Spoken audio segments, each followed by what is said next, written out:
Capítulo 26. A restauração.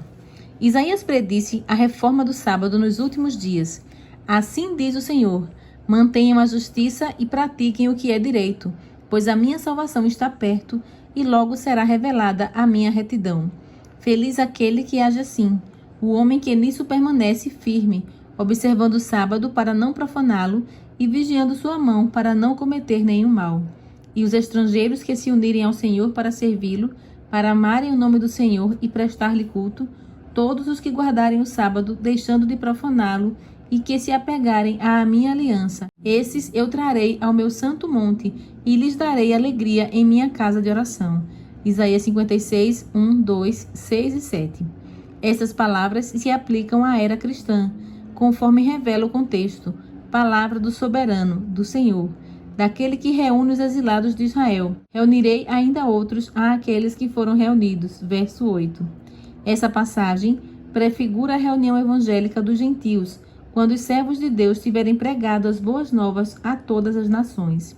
O Senhor ordena: sele a lei entre os meus discípulos. Isaías 8:16.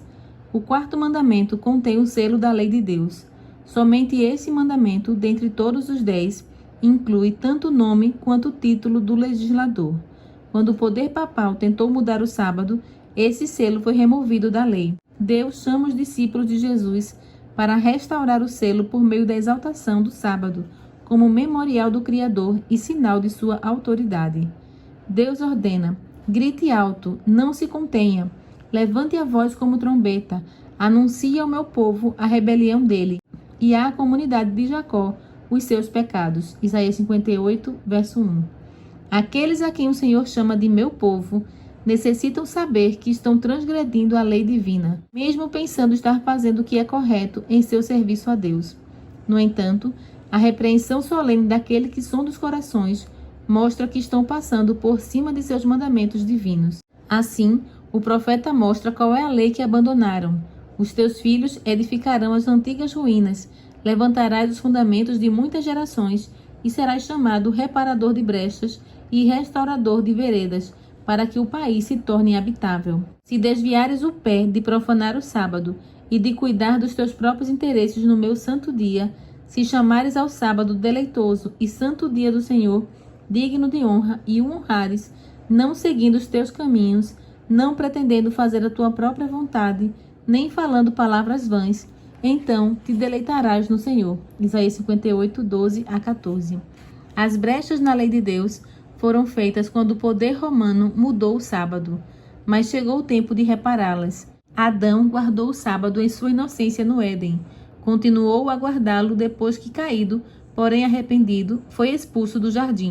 Todos os patriarcas, de Abel a Noé e de Abraão a Jacó, guardaram o sábado.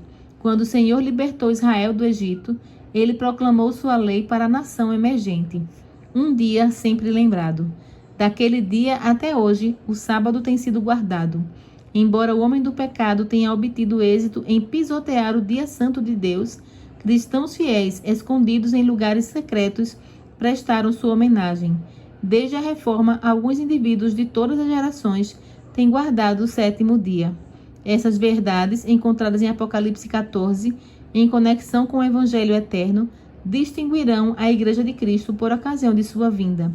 Aqui está a perseverança dos santos, que obedecem os mandamentos de Deus e permanecem fiéis a Jesus. Apocalipse 14, 12. Aqueles que receberam a luz em relação ao santuário e à lei de Deus se encheram de alegria quando viram a harmonia da verdade. Queriam que todos os cristãos tivessem a luz, mas muitos que afirmavam seguir a Cristo não aceitaram as verdades que estavam em descompasso com o mundo. Quando ouviram as justificativas para o sábado, vários disseram: sempre guardamos o domingo. Nossos pais o guardaram e muitos bons cristãos morreram felizes enquanto observavam esse dia. A guarda de um novo sábado nos colocaria fora de harmonia com o mundo. O que um pequeno grupo guardador do sábado é capaz de realizar contra o mundo inteiro que guarda o domingo? Foi por meio de argumentos como esses que os judeus justificaram a rejeição de Cristo.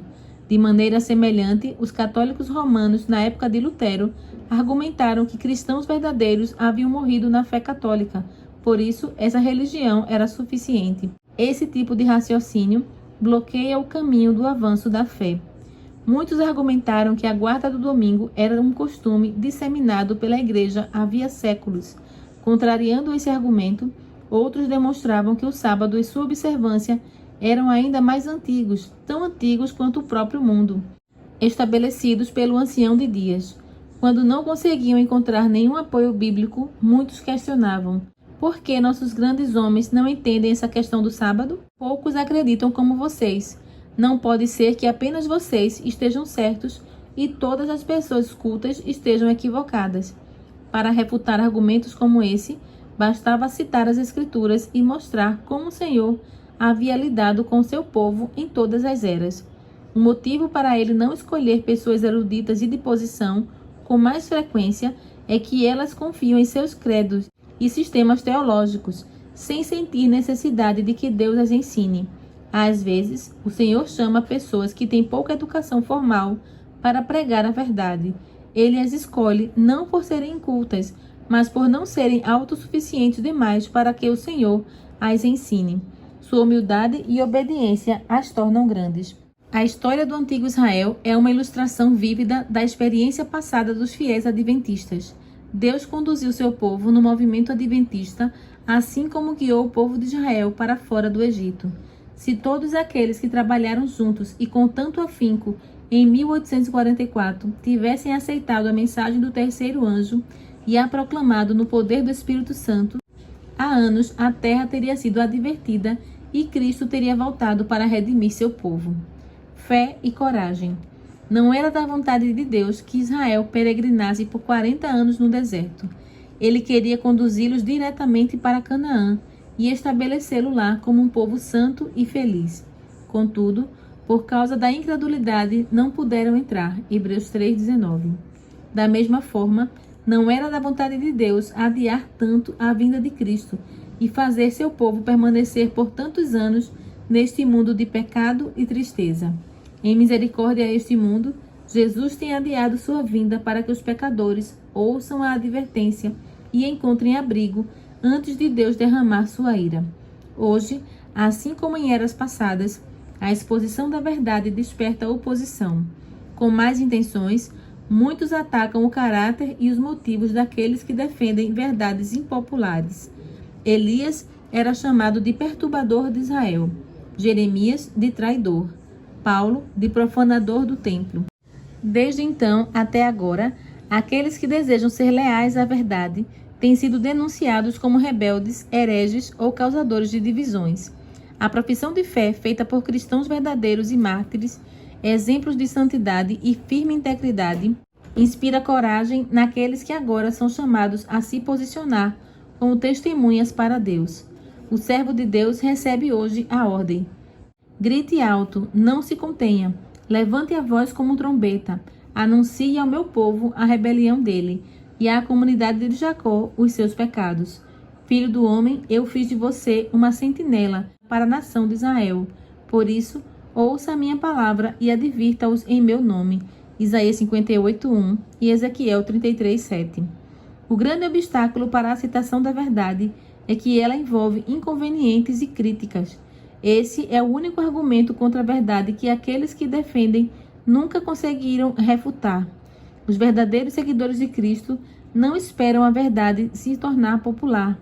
Eles aceitam a luz, concordam com Paulo que os nossos sofrimentos leves e momentâneos estão produzindo para nós uma glória eterna que pesa mais do que todos eles, segundo Coríntios 4:17. E assim como nós, consideram sua desonra uma riqueza maior do que os tesouros do Egito. Hebreus 11:26. Devemos escolher o certo porque é certo e deixar as consequências com Deus. O mundo deve suas grandes reformas a pessoas de princípio, fé e ousadia. A obra de reforma para este tempo deve ser levada adiante por indivíduos assim.